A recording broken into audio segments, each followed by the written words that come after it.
L'enregistrement a démarré. Très bien. Donc, je vais me présenter. Euh, je suis Franck Poirot. Pardon, j'avance le slide. Voilà. Je suis conférencier à OS du GA depuis quelques années. Avec Patrick, on s'est rencontrés même Tout à fait. sur un premier projet de conférence en 2012. Je suis MVP depuis 2018 sur Office 365 et voilà, je me suis spécialisé sur l'adoption, d'où les logos que vous retrouvez à droite, sur l'adoption de SharePoint et l'adoption de Teams. Alors j'interviens alors, je dirais un peu beaucoup sur la Luxembourg et la France, c'est la Belgique, la partie francophone en fait d'Europe. Je pars en Suisse jusqu'au Québec et mon métier en fin de compte est vraiment de porter un peu les usages Office 365, aussi bien en ce qui concerne la conception de solutions fonctionnelles, donc ça c'est mon premier métier, mais je fais aussi des missions en termes de gouvernance sur le déploiement de solutions collaboratives. Et du coup, je vais vous partager à travers cette présentation qui va parler d'Office 365 contre le Shadow IT, ce que je rencontre à travers la mise en place d'ateliers de conception, parfois des peurs, on va voir, la peur du Shadow IT en allant sur Office 365, alors que c'est tout le contraire. En fait, quand on tient avec Microsoft 365 une solution qui permet vraiment de lutter contre le Shadow IT. Donc, je vais vous partager ici en 4 temps, 4 types de réponses par rapport à des comportements qu'on va trouver du côté des utilisateurs au niveau de l'adoption, des peurs en fin de compte d'y aller. Alors, qu'est-ce que c'est que le Shadow IT? Alors, le Shadow IT, ma définition, en fin de compte, ici, elle n'est pas vraiment beaucoup plus différente de ce qu'on va trouver sur Internet. Le Shadow IT, Wikipédia, j'ai regardé, grosso modo, c'est toute l'informatique que ne voit pas la DSI. Alors, dans l'informatique que ne voit pas la DSI, alors, on va retrouver ce même type de peur. Ce n'est pas forcément une peur de la DSI, c'est aussi la peur, comme je disais, des parties prenantes de mes ateliers visant à adopter Office 365. Donc, même les métiers peuvent avoir une peur du cloud. Et donc, du coup, ont peur d'aller au-delà, à la limite, de l'adoption de Teams, qu'on a tous connu ces dernières semaines, avec l'adoption de Teams pour communiquer. Mais la suite, qu'est-ce qu'on fait de la suite? Il faut accélérer l'adoption de Microsoft 365 en injectant des données qui sont des fichiers, et beaucoup des utilisateurs vont avoir un peu une peur en termes de sécurisation de la donnée. Et donc, on va devoir ici travailler quelque chose qui appartient à de vieux bons réflexes, c'est que Internet a longtemps été ici, on va le voir, des prétextes pour avoir un peu des failles de sécurité en fin de compte au sein d'un système d'information. Internet a multiplié les occasions de voir prospérer le Shadow IT d'une organisation depuis ces 20 dernières années. Et donc là, on va prendre vraiment le contre-pied avec Microsoft 365 et la réponse donc de Microsoft pour contrecarrer, pour prendre le contre-pied de cette idée qu'Internet engendre forcément du Shadow IT. C'est tout le contraire. Donc le Shadow IT, c'est tout ce qui va échapper à l'entreprise d'une manière générale, donc aussi bien les données que les applications. Et on va traiter la donnée et les applications à travers ces retours d'expérience. Et surtout, ce que je vous propose ici, ce n'est pas seulement une présentation, c'est de vous faire des démonstrations. C'est comment assez rapidement paramétrer son tenant 365 qui est par défaut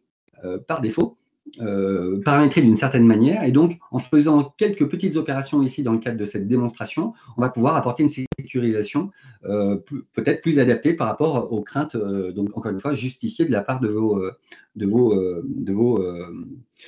métiers. Alors, qu'est-ce que c'est que le Shadow IT? Alors, je vais dérouler ici. Qu'est-ce que c'est en termes de chiffres aujourd'hui en 2020? En 2020, on estime que 41 des projets de transformation digitaux sont réalisés sans les DSI. Donc ça, on l'assiste depuis plusieurs années. C'est qu'il y a vraiment un fossé grandissant qu'il y a entre les métiers et les DSI. Donc les métiers n'hésitent pas à prendre des initiatives puisqu'elles ont accès à Internet, eh bien, on va voir qu'elles vont eh bien, utiliser des outils et que ça peut constituer hein, ici eh bien, des risques en termes de gouvernance de l'information au sein même de la DSI. Et donc, on va avoir ici cette statistique qui démontre que c'est une urgence parce qu'on est quasiment à la moitié des projets qui seraient réalisés sans la DSI. Ici, je reprends un vieux, alors ce n'est pas une donnée 2020, c'est une donnée que je n'ai pas retrouvée récente, c'est une donnée de 2007. Vous n'en voudrez pas sur le deuxième point. 2007, 63% des collaborateurs avaient déjà envoyé des documents internes de l'entreprise sur une adresse personnelle. Donc là, on peut imaginer qu'avec Office 365, on peut accéder depuis la maison à des données personnelles. On n'a plus ici l'obligation de devoir finir le travail à la maison en s'envoyant ça sur des messageries qui ne présentent pas le niveau de sécurisation des messageries sur Microsoft 365. Et arrive maintenant l'histoire des applications, parce que là, on parlait des données ici qui partaient par une boîte mail. 92% des DSI ignorent le nombre d'applications utilisées dans le cloud par leurs collaborateurs. Donc, ici, on est sur un Shadow IT qui peut être constitué d'un mix de logiciels, de services cloud, d'appareils informatiques, qui sont tous les trois hors de contrôle de l'organisation. Et vraiment des logiciels qui peuvent paraître relativement banals, hein, un WhatsApp, un Facebook Messenger, ce n'est pas un logiciel géré par l'entreprise. Et il peut y avoir des risques ici de fuite d'informations parce que c'est les collaborateurs de votre entreprise, de chez vos clients, hein, qui ne veulent pas mal faire, hein, qui voulaient garder en fin de compte qui voulaient ce qu'ils connaissent dans la vie personnelle, dans l'entreprise, appliquer ce genre d'usage en utilisant des outils qui ne sont pas contrôlés par l'entreprise. On va pardon, excusez-moi, j'ai bougé la souris. C'est pas grave, je vais avancer. Alors du coup, on va faire la présentation. Je vais faire la présentation en 4 temps. On va d'abord regarder en fait Microsoft 365 et toute la couche ici, je dirais, de sécurité en termes de gestion d'identité, de mots de passe. Je ne vais pas faire quelque chose de long parce que je ne veux pas être trop technique, mais encore une fois, je vous réserve une petite démonstration pour vous montrer comment un tenant 365 va être configuré par défaut et ce que Microsoft permet de faire. Donc, ce qu'a fait ici Microsoft pour ses clients, c'est que la solution Microsoft 365 et la version également Enterprise de OneDrive, elle est incluse dans ce dispositif, Microsoft a mis tellement ici en place un modèle de sécurité fiable que Gartner a placé Microsoft comme leader du Magic Quadrant Cloud Broker en 2019. Donc, la suite Microsoft 365 compte dans votre dispositif de sécurité permettant de lutter contre le Shadow IT. Vous allez trouver ici un centre ou des centres, les centres sécurité et conformité, qui vont vous aider pour gérer des règles de DLP, d'Exchange, etc. Mais si on regarde ici en dehors de Exchange et d'ailleurs de SharePoint et Teams, dont on va parler un petit peu plus tard, il y a des fonctionnalités qui vont nous permettre ici de gérer, de protéger ici l'authentification, la gestion des mots de passe, également tout ce qui est avec, alors là c'est un peu plus technique, ATP, gérer ici les entreprises, gérer les mails contre les virus et les programmes malveillants. Mais il n'y a pas que les emails. Donc les pièces jointes également malveillantes. Si le message ou la pièce jointe n'a pas de signature de virus ou de programme malveillant, l'email va être transféré dans un environnement de test, utilisant des techniques de machine learning et d'analyse pour détecter un comportement anormal ici dans cet email. Si rien n'a été détecté, alors le message est délivré. C'est comme ça qu'on se retrouve avec des éléments en quarantaine. Également, il y a dans ces mécanismes ici de protection contre les virus et les programmes malveillants, lorsqu'un email contient un lien ou un fichier de la suite Office qui est attaché à cet email contient un lien, le contrôle de sécurisation, il est exécuté au moment du clic. Que vous utilisez Outlook ou Outlook Web App, en fait, le contrôle est fait sur l'URL d'origine. Sinon, il va être exécuté sur une URL réécrite pour ensuite la pointer vers une base de connaissances de liens malveillants. Ça va très loin, la sécurité, ici, en termes de solutions contre les virus et les programmes malveillants. Je pourrais parler aussi de l'anti-hameçonnage, hein, mais d'une manière générale, la démonstration que je vous propose ici, c'est eh bien et c'est la priorité numéro une actuellement, hein, du message de l'année, ça va être eh bien, de mettre en place une authentification multifacteur autour de son tenant 365. Alors, au minimum, parce que là, on le voit aussi au niveau de base sensible des contraintes réglementaires, le niveau de base, eh bien, ce serait à la limite pour les administrateurs de votre tenant qui doivent au minimum, eux, posséder une authentification multifacteur. C'est ce que je vous propose dans la démonstration qui arrive. Donc, du coup, je vais légèrement couper mon écran un instant pour vous partager cette fois une petite et courte démonstration.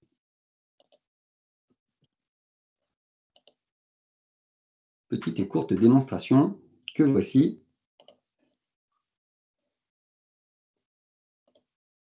Voilà, donc je vous partage mon écran. Le voici.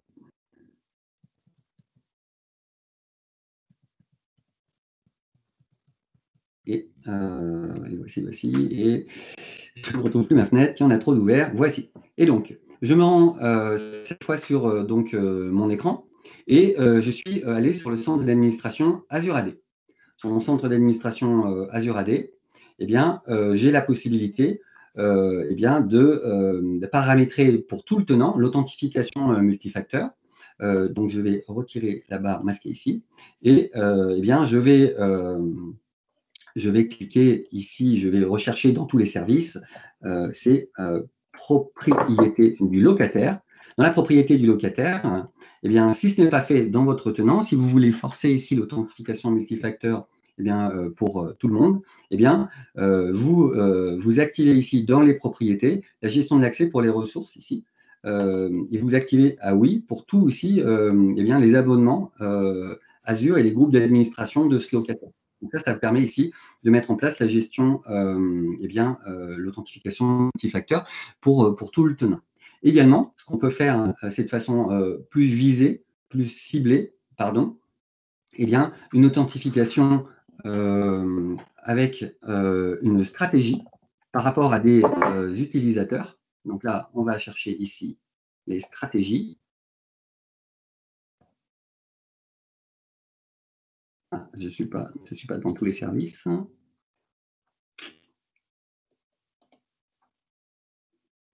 Donc, je relance ici. Stratégie d'identité. Voilà, stratégie. C'est pas grave, j'ai un petit trou dans la raquette. Je ne sais plus si c'était bien stratégie.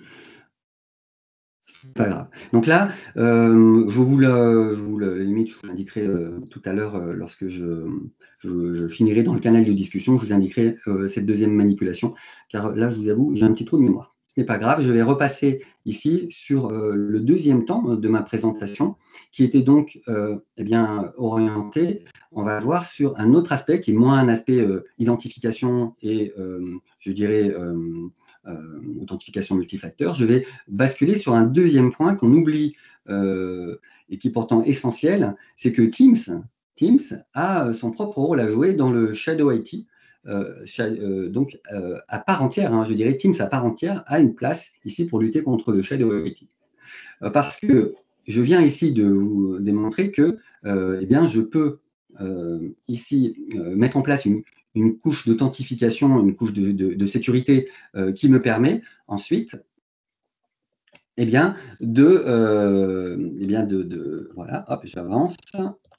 Voilà, je vais vous montrer qu'en fin de compte, une fois que vous avez mis en place cette authentification, eh bien, tous les utilisateurs qui accèdent à votre tenant 365 eh bien, sont vous reconnaissez peut-être Carcassonne dans cette citadelle. C'est-à-dire qu'une fois que vous êtes authentifié, eh bien, tous les outils que vous allez trouver dans Teams, et Teams est un agrégateur d'outils 365, eh bien, ils disposent tous la même protection, la même sécurité. On est derrière l'enceinte ici de sécurité.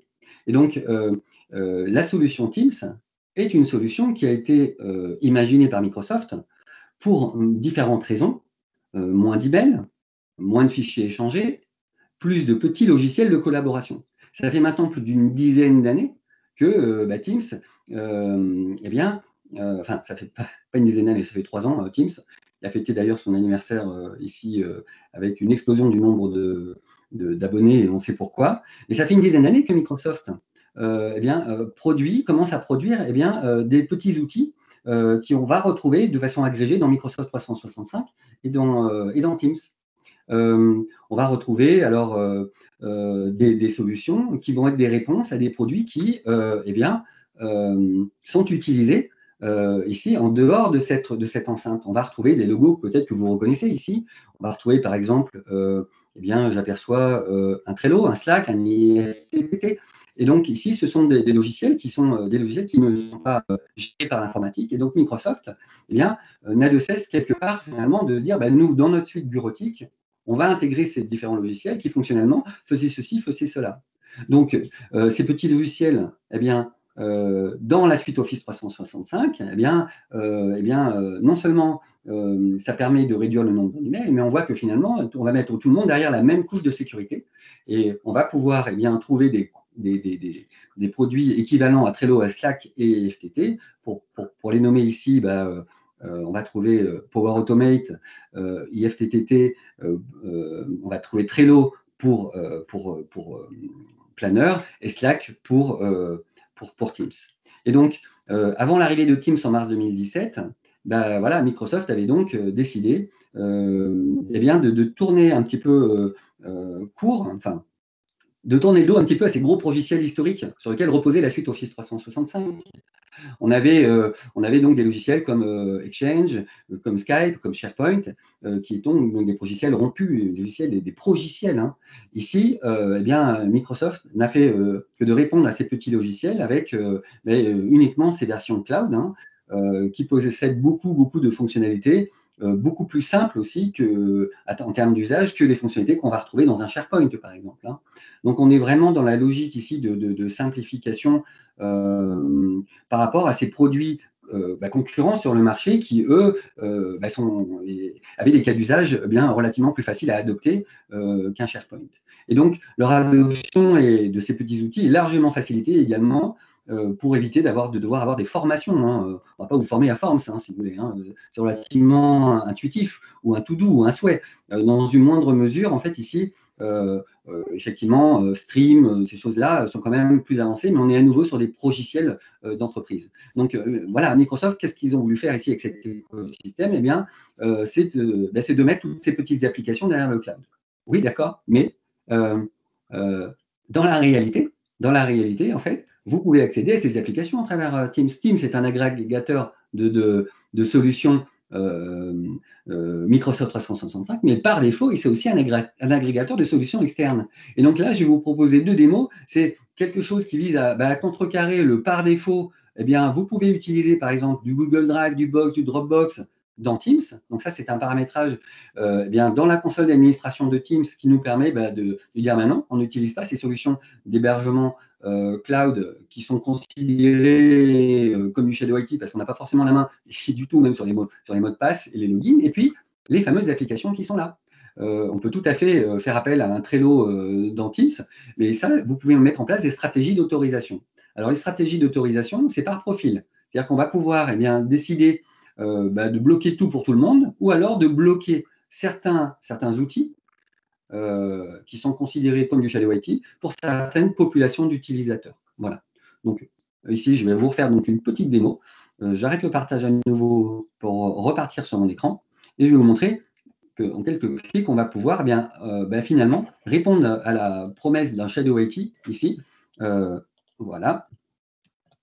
Je vous repartage du coup mon écran et je pars cette fois. Voilà. Sur mon centre d'administration Teams. Alors, sur mon centre d'administration Teams, quand je veux gérer les fichiers et gérer les applications tierces, en fait, disponibles dans Teams, c'est à 2 endroits différents. Le premier endroit sur lequel on va aller ici sur les paramètres à l'échelle de l'organisation. Et quand on clique dans Paramètres Teams, c'est à cet endroit-là que l'on va trouver la possibilité de bloquer les outils eh bien, de fichiers externes qui ne font pas partie ici de la suite 365. Donc, vous voyez, par défaut, je vais avoir site Drive, Dropbox, On voit Google Drive. plus ton écran, Franck, là. Vous voyez pas mon écran? Ah, bon, je recommence le partage, pardon, merci. Voilà. Donc là, je suis visible. Ouais. OK. Voilà, donc je reviens dans le centre d'administration Teams, dans le tableau de bord, tout en haut. Et puis, il faut descendre dans les paramètres à l'échelle d'organisation. Et à ce moment-là, on va trouver paramètres Teams. Et sur cette page-là, j'ai envie de dire actuellement, parce que c'est vrai que le centre d'administration peut connaître, comme souvent ici, des évolutions. Eh bien, on va pouvoir ici désactiver la gestion des fichiers. La gestion des fichiers, enfin la mise à disposition dans le canal fichier d'ajout de solutions cloud externes. Donc là, c'est bien ici que je viendrai désactiver mes différentes solutions si je considère que c'est du Shadow IT et je veux arrêter là. Alors c'est vrai que Microsoft, en fin de compte, on peut se poser la question, pourquoi est-ce qu'ils ont fait ça? Je trouve ça assez malin de leur part, hein, c'est pour dire, voilà, c'est pas tout ou rien, c'est pas Office 365 et c'est tout, c'est que progressivement, les utilisateurs on va le voir, apprécier d'utiliser les Teams. Ils vont commencer à y partager des fichiers dans le canal de discussion. Et au final, on verra que c'est beaucoup plus intéressant d'utiliser la bibliothèque de fichiers Sherpa que d'utiliser ces solutions tierces. Alors, deuxième chose que l'on peut faire, c'est effectivement mettre en place des stratégies d'application cette fois. On ne parle pas de ces espaces ici de partage de fichiers, mais bien de ces applications tierces. Donc, quand on va dans Application Teams, vous pouvez ici définir ces fameuses stratégies d'autorisation. Stratégie d'autorisation. Alors, par défaut, il y en a une qui s'appelle Global. Vous pouvez en créer plusieurs, associer les types d'utilisateurs. Et quand on prend ici la globale, on voit qu'on va pouvoir ici gérer les applications tierces en bloquant ici certaines ou toutes les applications tierces sur le profil ici par défaut. Et vous pouvez créer des profils et définir de façon fine les applications. Donc ça, c'est le deuxième temps de la réponse ici. Ah oui, mais attention, moi, Office 365, j'ai pas confiance parce qu'effectivement, il y a un côté agrégateur ici de données externes qu'on est tout à fait capable de couper au bout d'un moment quand les usages collaboratifs autour de la suite 365 se suffisent à eux-mêmes. Donc, je vous repartage à nouveau le slide suivant, qui est l'étape suivante. Parce que là, ici, on vient de lutter contre ce que j'appelle le Shadow IT, le Shadow IT externe. C'est stockage de fichiers et alors, je dois juste retrouver la fenêtre. Voilà. Ce stockage de fichiers externes et ces applications externes, c'était assimilé à du Shadow IT externe. Je voulais m'attaquer également à l'apport de la suite 365 pour lutter contre le Shadow IT interne. Alors, qu'est-ce que c'est que le Shadow IT interne d'une entreprise? Parce que jusqu'à présent, la peur du cloud, elle s'exprimait par effectivement la fuite de données sur Internet. Où est-ce que mes données sont stockées? Est-ce que je ne peux pas me faire pirater, etc. On va voir que le Shadow IT interne, c'est quelque chose qui ronge aussi les entreprises. Quand vous demandez à une DSI quelle est la part de son Shadow IT interne, on vise finalement des applications qui ne seraient pas connues de la DSI. Alors, quelles sont les applications qui seront les applications internes qui ne sont pas connues de la DSI? Voilà, le capital informationnel à risque d'une organisation, ce n'est pas uniquement les grands systèmes, les progiciels, les boîtes email. En fait, il y a également des données qui ne sont pas pilotées de façon globale par l'organisation, dont la qualité n'est pas mesurée. Il y a des données des applications qui peuvent échapper comme ça à la gouvernance des directions des systèmes d'information qui sont à l'aise quand on parle de données d'application bureautique, d'application métier, pardon, et ne sont pas à l'aise quand on parle d'applications bureautiques. Ma langue a fourché, mais c'est là où je voulais en venir. Les applications bureautiques comportent ici des informations capitales pour l'organisation et elles ne sont pas toujours très bien gérées. Je ne parle pas, encore une fois, des boîtes email et des fichiers. Hein. Non, je parle en interne. Il y a 2 logiciels historiques de la suite Microsoft Office qui sont fréquemment considérés par les DSI comme des logiciels champions du Shadow IT interne. C'est Access c'est Excel que vous avez là, sur ce slide-là. Ce sont vraiment des logiciels qui eh bien, ne sont pas très aimés des DSI. D'ailleurs, c'est aussi une des raisons pour lesquelles Access a disparu, hein. Alors, on a laissé Excel du coup, mais c'est la même histoire, hein. Eh bien, ce sont des logiciels qui correspondent, qui permettaient de constituer eh bien, des applications, des îlots de données sur lesquels eh bien, la DSI ne pouvait pas mettre son tampon en disant c'est de qualité, on peut y aller, on peut travailler avec. Et donc, souvent, lorsqu'on avait comme ça des bases Access il y a quelques années, les suites Access qui étaient déployées eh bien, sur les PC, eh bien, on découvrait souvent l'existence, la mise en place d'une application que lorsque l'utilisateur qui avait commencé, alors l'utilisateur c'est celui qu'on va appeler le power user, hein. Vous allez voir pourquoi j'en parle, parce qu'on va parler de Power Platform. Le power user sur Access, eh bien, il demandait un support à la DSI à ce moment-là qu'on découvrait cette solution. Et donc, la solution ici contre le Shadow IT interne, eh bien, on va faire appel à la Power Platform. On va faire appel à SharePoint. La Power Platform fonctionne très bien avec SharePoint. Et puis, la Power Platform, même, je dirais au départ, et encore aujourd'hui, elle fonctionne très bien avec des fichiers Excel. Donc, on voit bien que l'idée ici d'utiliser Excel pour aller faire une application, eh bien, c'est l'occasion, une application Power Platform ou une intégration dans SharePoint, et on va en parler avec les listes ici, qui sont présentées également à droite. C'est l'occasion eh bien, d'avoir des données hébergées non seulement sur le cloud, mais pas hébergées en tant que fichier, mais en tant qu'application, où cette donnée va être embarquée, alors je vais vous le faire court, hein, techniquement sur le SQL Server, en fin de compte, du SharePoint, ou sur voilà, la Common Database de la Power Platform. Donc, ce ne sont plus des fichiers ici sur lesquels la DSI n'aurait plus la main, puisque les données vont être injectées en tant que données et non pas en tant que fichiers.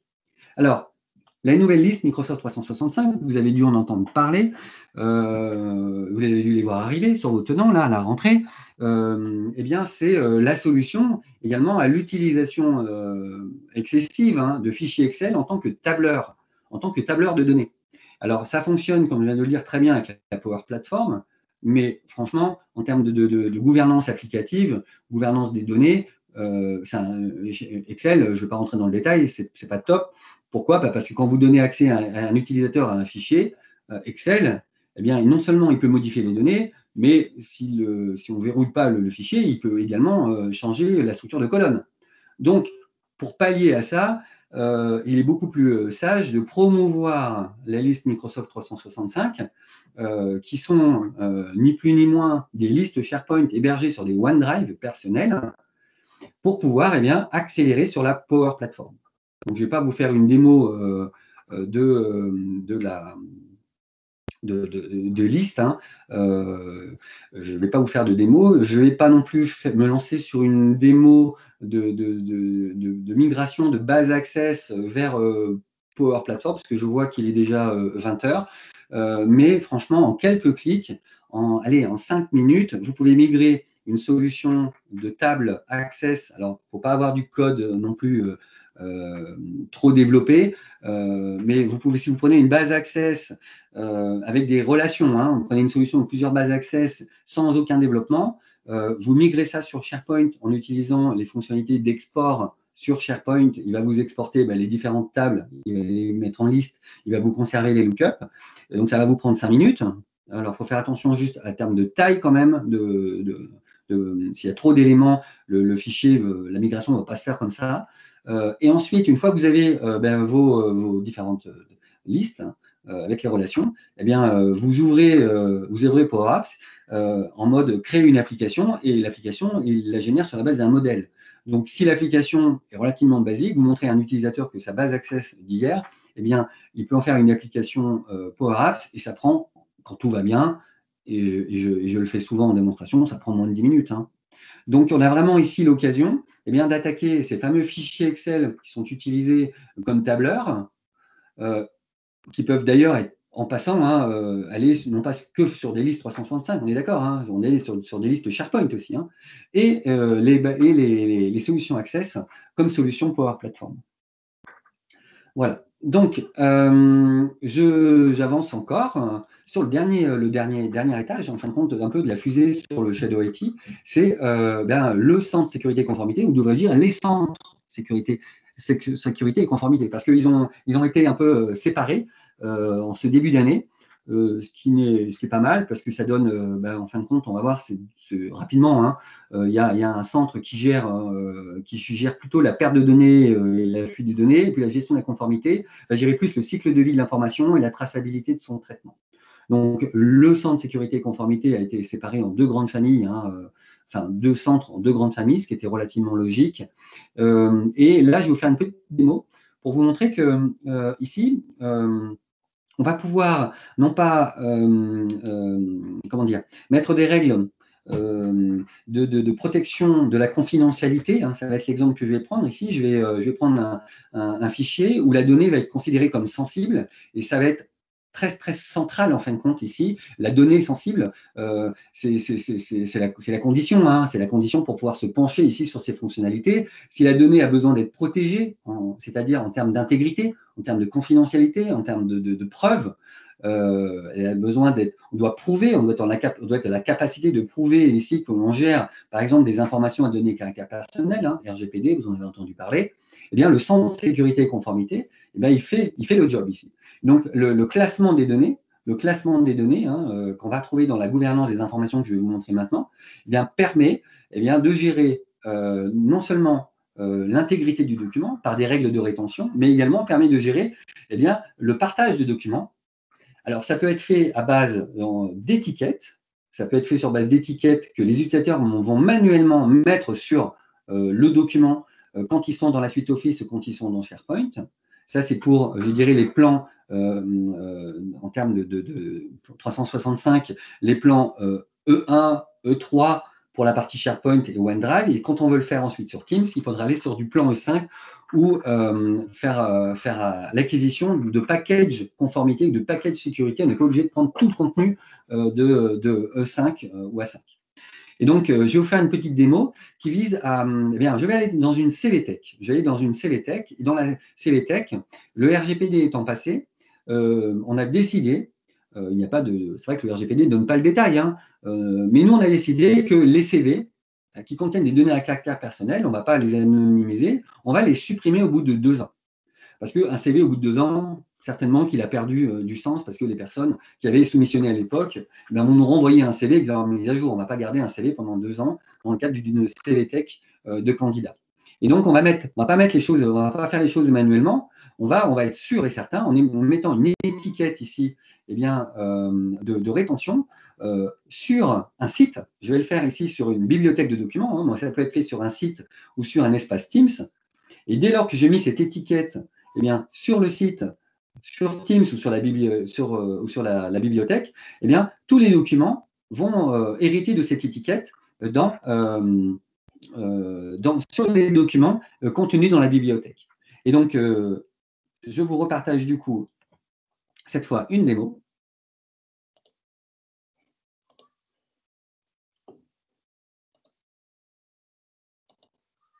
Voilà, j'espère que c'est bon cette fois, que je ne me suis pas loupé.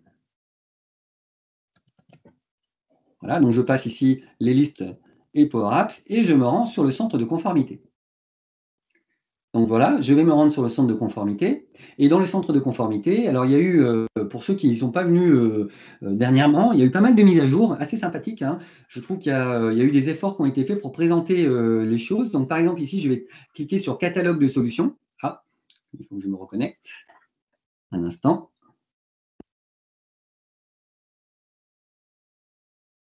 Voilà.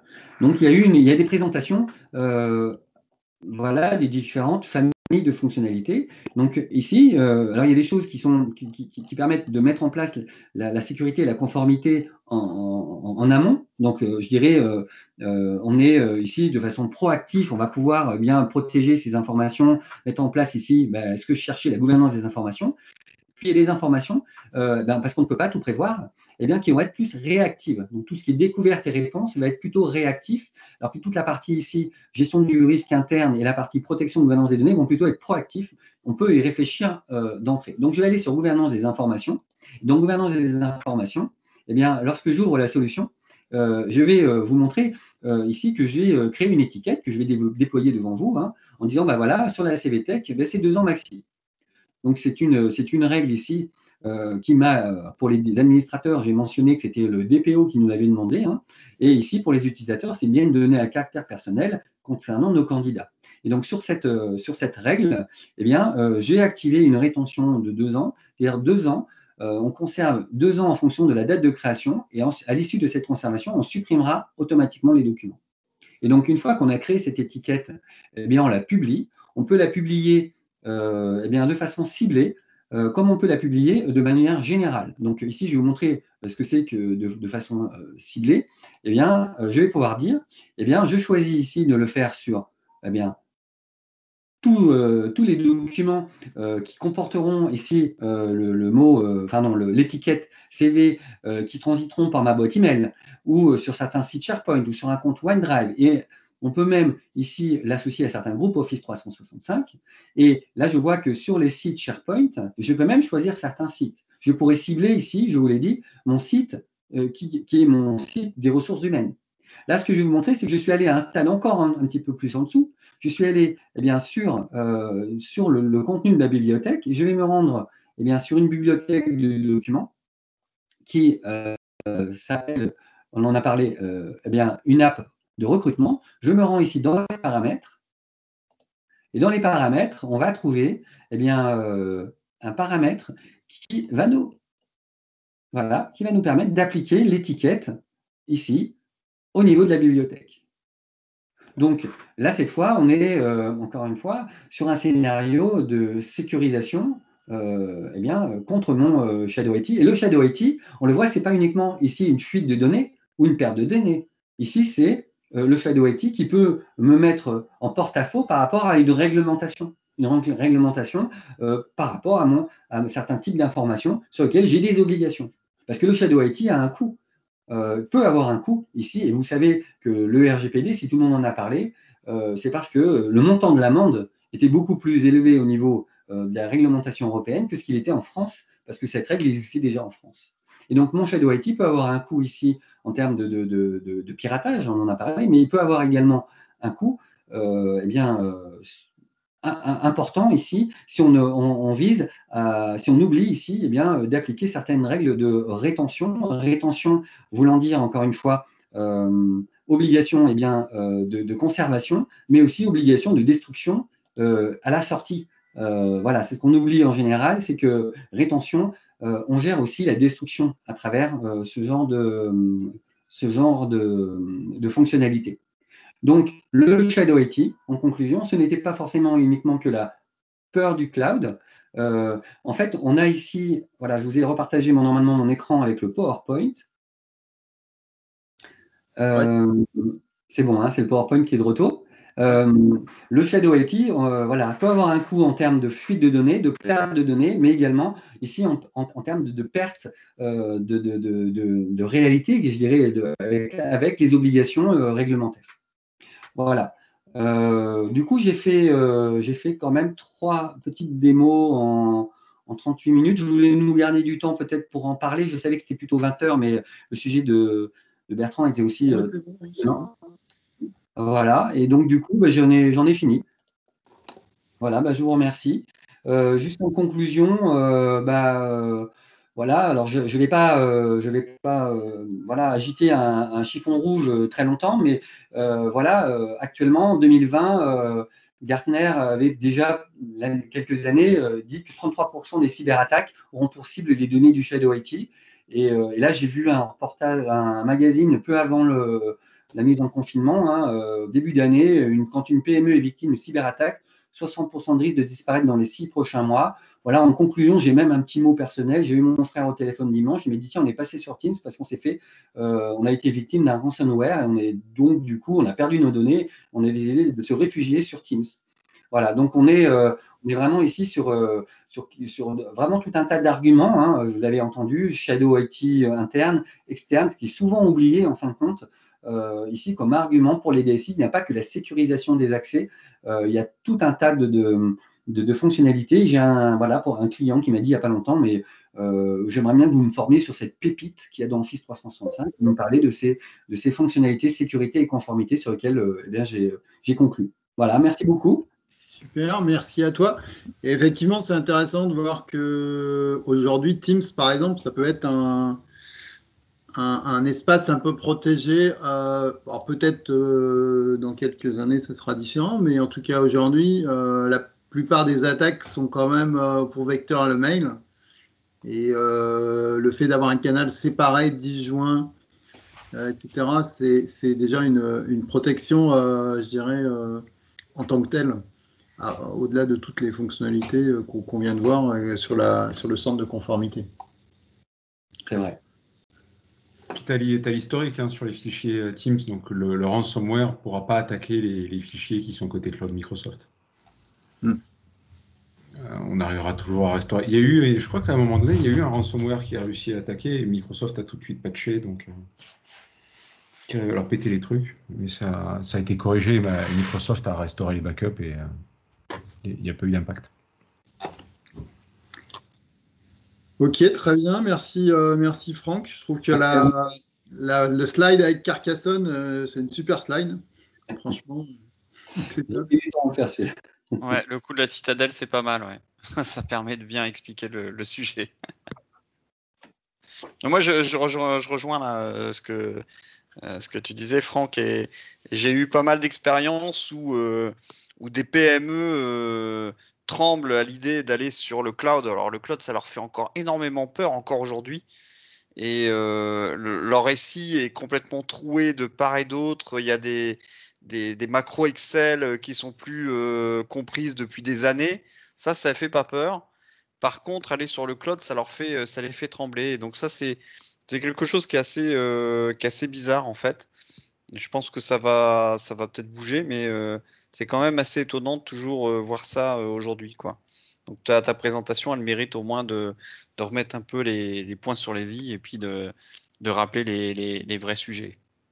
Tu as raison de parler des PME, Christophe, parce que je dirais il y a une maturité aujourd'hui dans les grands groupes. Il y a pas mal d'appels d'offres actuellement qui parlent même de grandes banques, grandes banques internationales qui vont sur le Cloud 365. Donc c'est vrai que moi qui travaille à Luxembourg avec beaucoup de banques, je suis aussi assez exposé sur ce genre de discours, d'approche, en essayant de rassurer énormément, en disant mais vous vous rendez compte que finalement Microsoft 365 vous propose plus de fonctionnalités de sécurisation que ce que vous ne pourrez jamais mettre en place chez vous en interne sur votre environnement serveur. Ici, on est sur deux grandes familles de fonctionnalités de sécurité et de conformité. C'est tout ce qui était DLP de Exchange et tout ce qui était basé sur le moteur de recherche du SharePoint pour pouvoir crawler le contenu et pouvoir détecter, par exemple, des informations sensibles. Donc, c'est vrai que moi, je me souviens avoir fait en 2013, Patrick, j'avais tenté un webinar à Luxembourg pour expliquer que SharePoint 2013 était un outil pour les knowledge managers et les RSSI. Donc, j'ai eu 0 inscrit. C'est pour ça que je sais que tu es un organisateur d'événements et que moi, j'ai dû faire marche arrière. J'étais peut-être trop tôt à essayer d'aborder le problème en disant qu'on pouvait transformer un petit peu son SharePoint en tant qu'utilitaire sur la partie conformité. Mais voilà. Tu es un précurseur, c'est pour ça. Non, oui, j'étais trop tôt, j'avais peut-être pas compris que c'était trop tôt. En tout cas, Microsoft, si vous connaissez un peu l'histoire de cette console sécurité et conformité, eh bien oui, Microsoft, il se dit qu'il est même un peu à l'initiative même de la loi RGPD d'avoir poussé un peu de règlement européen à la Commission européenne, parce qu'ils savaient dans un coin de leur tête que c'est un peu des barrières à l'entrée aussi pour les autres players du cloud. Et on voit que ce centre sécurité et conformité, il a été prêt 6 mois un petit peu avant le RGPD, pour pouvoir répondre au RGPD. Donc voilà, mais c'est quelque chose, même si je suis en train de dire que c'est une barrière à l'entrée, Microsoft c'était complètement justifié. On voit aujourd'hui l'impact des cyberattaques avec le dernier slide ici, où quand je citais que mon frère me disait ça y est, on a été victime d'une cyberattaque, je ne suis pas sûr ici qu'on s'en remette. Ouais. Très bien, merci à tous. Il n'y a plus de questions. On se dit bonsoir et puis à bientôt. Le prochain AOS Online, ça sera en direct de Lille. Ça sera le soir de l'événement Power 365. Donc, C'est dans l'après-midi, hein, c'est en après-midi, je crois. Hein. C'est pas le soir, je crois. Hein, ouais. Non, l'événement. Ah, l'événement. D'accord, ok, pardon. Et le AOS Online, on aura une session de présentation d'un outil le soir. D'accord, ok, pardon. Bien finir la journée avant d'aller, j'espère, déguster la gastronomie lilloise. Profiter de la gastronomie lilloise si on peut. Allez, bonne soirée à tous. Bonne Merci, soirée. à bientôt. Bonne soirée. Bonsoir. Allez. Bonne soirée.